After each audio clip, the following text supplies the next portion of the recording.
नमस्कार बच्चों, स्वागत है आप सभी का आपके अपने YouTube चैनल में। अगर आप कक्षा 10th के छात्र हैं और हिंदी मीडियम के स्टूडेंट हैं तो इस वीडियो को आपको कंप्लीट देखना है। और आज के इस वीडियो में मैं आपको NCERT कक्षा 10 विज्ञान के नोट्स के साथ साथ जो आपके मोस्ट इम्पोर्टेंट क्वेश्चंस हैं जिनका एग्जाम में आने का बहुत ही ज़्यादा चांस है, तो इन क्वेश्चंस और ये नोट्स को आप पढ़कर बोर्ड परीक्षा में 90 से अबाउ मार्क्स आप बोर्ड परीक्षा में ला सकते हैं। तो वीडियो को आपको कंप्लीट देखना है। और वीडियो को शुरू करने से पहले आप सभी से मेरी एक रिक्वेस्ट है, यदि अभी तक आपने हमारे चैनल को सब्सक्राइब नहीं किया है तो सब्सक्राइब कर लीजिए और साथ में नोटिफिकेशन बेल को प्रेस कर लीजिए ताकि कक्षा 10th से रिगार्डिंग कोई भी वीडियो आपसे मिस ना हो।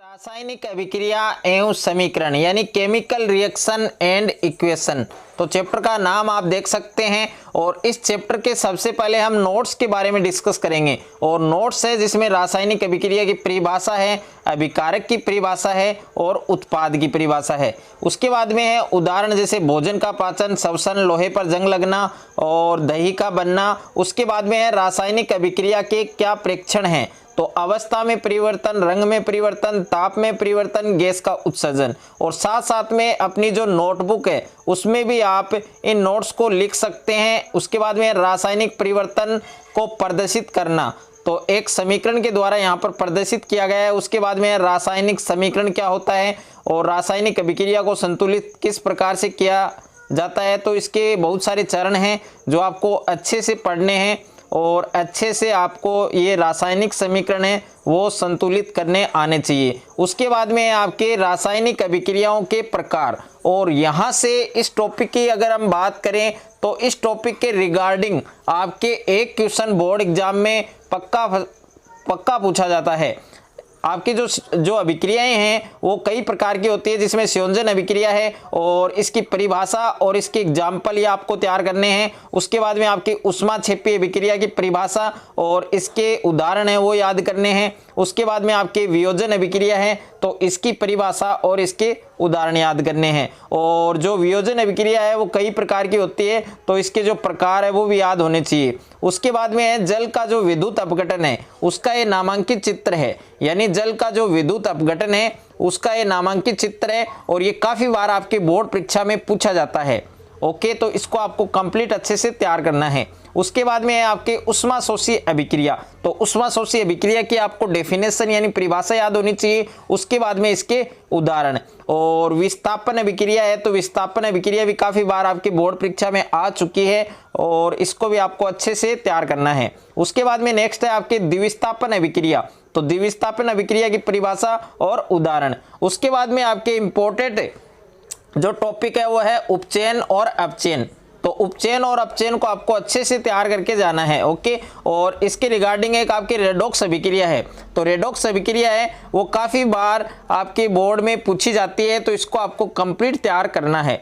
उसके बाद में है आपके दैनिक जीवन में उपचयन अभिक्रियाओं के प्रभाव, तो दैनिक जीवन में उपचयन अभिक्रियाओं के जो प्रभाव है तो इस टॉपिक से आपके एक तो संक्षारण है और एक विकृत गंधिता है, तो इससे भी इस टॉपिक के रिगार्डिंग भी आपके एक क्वेश्चन है वो आ सकता है, तो इसको भी आपको कंप्लीट तैयार करना है। ओके, उसके बाद में है इस चैप्टर के जो इम्पोर्टेंट क्वेश्चंस हैं और जो इम्पोर्टेंट क्वेश्चंस हैं उनको इस तरीके से मतलब बेस्ट तरीके से यहाँ पर डिजाइन किया गया है।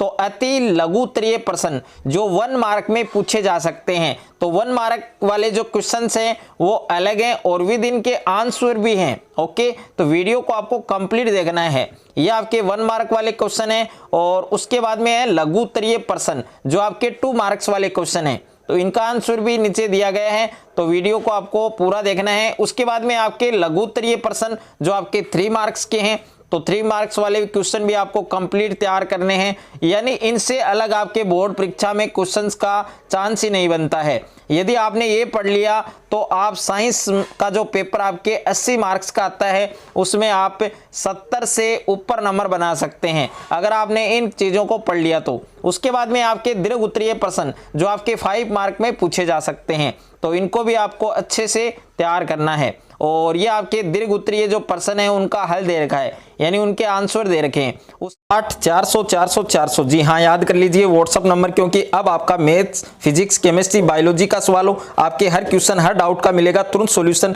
वो भी सीधा आपके व्हाट्सअप पर। बस अपने फोन में डाउटनेट का 8 400 व्हाट्सअप नंबर सेव कर लीजिए और चैट ओपन कीजिए। फिर जो भी आपका डाउट है उस सवाल की फोटो खींचिए और उसे क्रॉप कीजिए और 5 सेकंड में उस क्वेश्चन का वीडियो सॉल्यूशन आपको मिल जाएगा। क्लास 6 से 12 IIT, JEE, NEET, CBSE board और सभी स्टेट बोर्ड के बच्चों के लिए। तो देर किस बात की, अभी जाइए और 8 400 पर अपना सवाल व्हाट्सएप कीजिए और अपने सभी डाउट को आउट कीजिए। Link description. उसके बाद में चैप्टर नंबर 2 है आपके।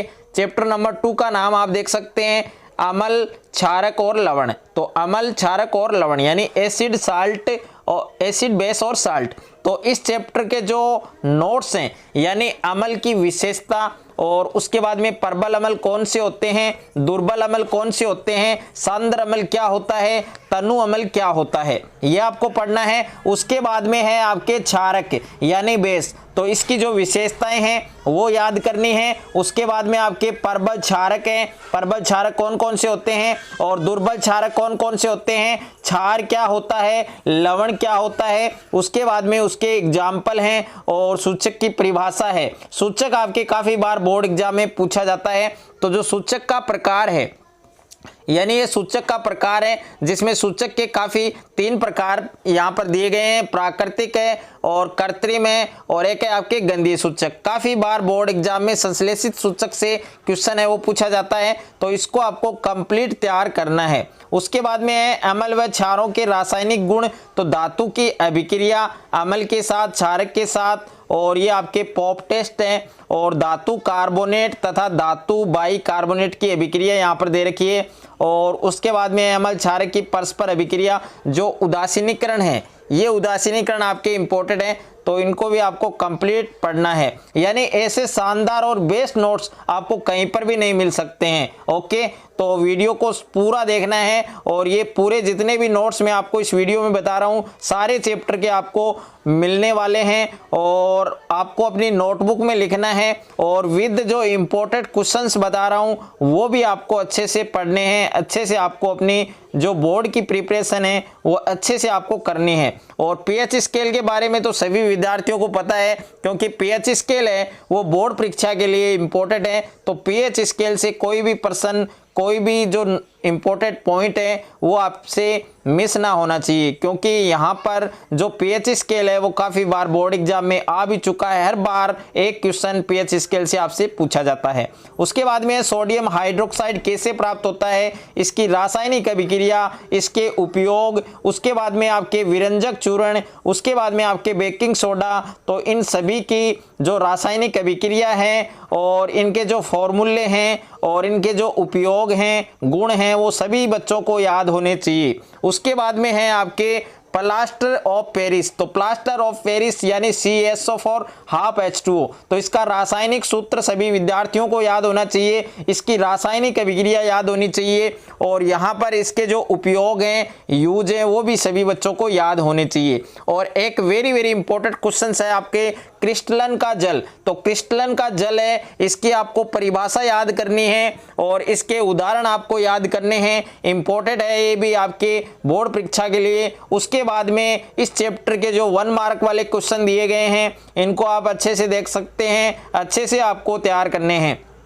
उसके बाद में आपके 2 मार्क्स वाले क्वेश्चन हैं, तो 2 मार्क्स वाले क्वेश्चन भी आपको पढ़ने हैं। और उसके बाद में आपके 3 मार्क्स वाले क्वेश्चन दे रखे हैं, तो ये भी पढ़ने हैं। उसके बाद में 5 मार्क वाले क्वेश्चन दे रखे हैं, ये भी पढ़ने हैं। और दीर्घ जो उत्तरीय प्रश्न है उनके हल दे रखे हैं, उनके आंसर शीट यहाँ पर दे रखी है। और इसी प्रकार से आपको ऑल चैप्टर के नोट्स और मोस्ट इंपॉर्टेंट क्वेश्चंस जिनका चांस बोर्ड परीक्षा में आने का 101% है, तो इसी प्रकार से आपको नोट्स के साथ साथ इंपॉर्टेंट क्वेश्चंस मिलने वाले हैं। ओके, और ये आपके चैप्टर नंबर 3 है धातु एवं अधातु। तो इसके नोट्स आप देख सकते हैं, धातु और अधातु में क्या अंतर होता है। तो काफी बार ये क्वेश्चन आपके एग्जाम में आता है। और धातुओं के रासायनिक गुणधर्म, धातुओं के भौतिक गुणधर्म, तो इस के रिगार्डिंग आपको तैयारी करनी है। इन नोट्स के अलावा आपको कुछ भी नहीं पढ़ना है। ओके, वेरी वेरी इंपॉर्टेंट है। और जो हस्तलिखित नोट्स हैं वो काफ़ी चैप्टर के मैंने करवा दिए हैं और काफ़ी चैप्टर के आपके बाकी हैं, लेकिन जल्दी जो हैंड रिटन नोट्स हैं वो भी आपके अपलोड हो जाएंगे। और धातुओं की जो प्राप्ति है, खनिज, अयस्क और एक होता है आपके गैंग, इनकी परिभाषा भी आपको अच्छे से याद करनी है। इसमें जितने भी आपके फॉर्मूले हैं, जितनी भी परिभाषाएं हैं, सारी चीज़ें आपको पढ़नी है। गैंग, भर्जन, निस्तापन, और भर्जन और निस्तापन काफी बार बोर्ड एग्जाम में पूछा जा चुका है। और धातुओं का परिष्करण किस प्रकार से किया जाता है, विद्युत अपघटनी परिष्करण का नामांकित चित्र और इसकी जो विधि है, संक्षारण है, और ये कंप्लीट टॉपिक यहाँ पर दे रखा है। मिश्र धातु भी काफी बार बोर्ड एग्जाम में आ चुका है और मिश्र धातुओं के जो एग्जाम्पल हैं वो भी आपको याद करने हैं। ये आपके 1 मार्क वाले क्वेश्चन है, ये आपके 2 मार्क वाले क्वेश्चन है, और ये आपके 3 मार्क वाले क्वेश्चन है, और ये आपके 5 मार्क वाले क्वेश्चन है, यानी इंपॉर्टेंट क्वेश्चन है सारे। और ये आपके दीर्घ जो उत्तरीय प्रश्न है उनके आपको हल दे रखे हैं, तो अच्छे से आपको तैयार करने हैं। उसके बाद में चैप्टर नंबर 4, कार्बन एवं उसके यौगिक। ओके, तो इस चैप्टर के कंप्लीट नोट्स हैं। तो इस प्रकार से आपको अपनी जो बोर्ड परीक्षा है और साइंस विषय की तैयारी, इस प्रकार से आप अच्छी बेहतरीन तैयारी आप कर सकते हैं।